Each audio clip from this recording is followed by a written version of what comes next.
Cyberharcèlement, sextorsion, usurpation d'identité ou encore arnaque en ligne. Aujourd'hui, personne n'est à l'abri. Derrière ces formes de cybercriminalité, des victimes en quête de solutions.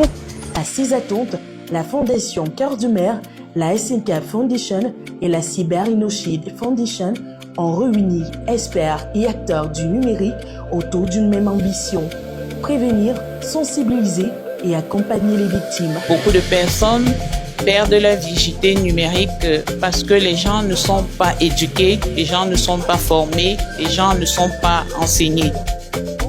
Et d'écoute, on peut voir l'impact sous différents angles, parce que moi aussi ça m'affecte psychologiquement de savoir qu'il y a des personnes très vulnérables aujourd'hui qui tombent dans le piège de ces malfaiteurs et qui nous rendent responsables de tout cela. Avec ce programme, c'est l'occasion parfaite d'accentuer l'éducation, la vigilance et puis la culture sur la cybercriminalité.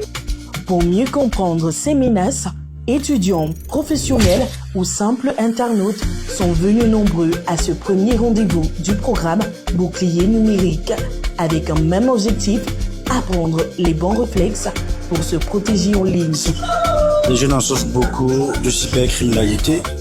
Et moi, en tant qu'acteur juridique de la chose, c'est mon devoir de répondre présent à cette initiative de la Fondation MCK et de ses partenaires. J'espère ressortir de ce programme enrichi et prêt à sensibiliser mes jeunes élèves sur les dangers des attaques sur le cyber.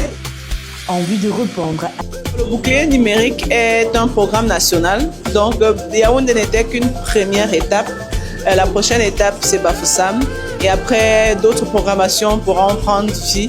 Et cette programmation, après, c'est une série de 6 séminaires webinaires.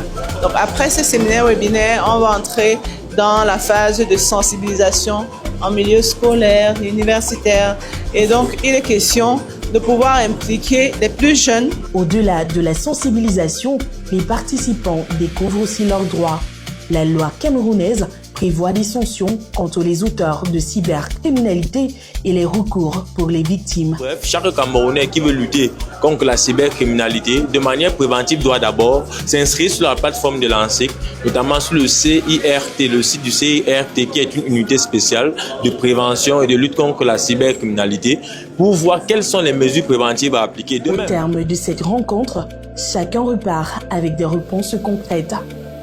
Le numérique a des opportunités, mais aussi des risques.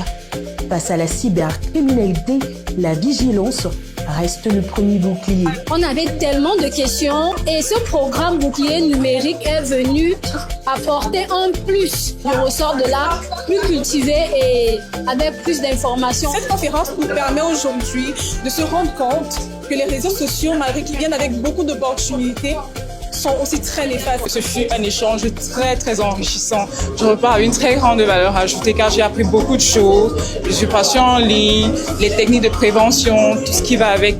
Près de 5000 faux comptes circuleraient sur les réseaux sociaux avec près de 1 milliard de pertes estimées en 2025.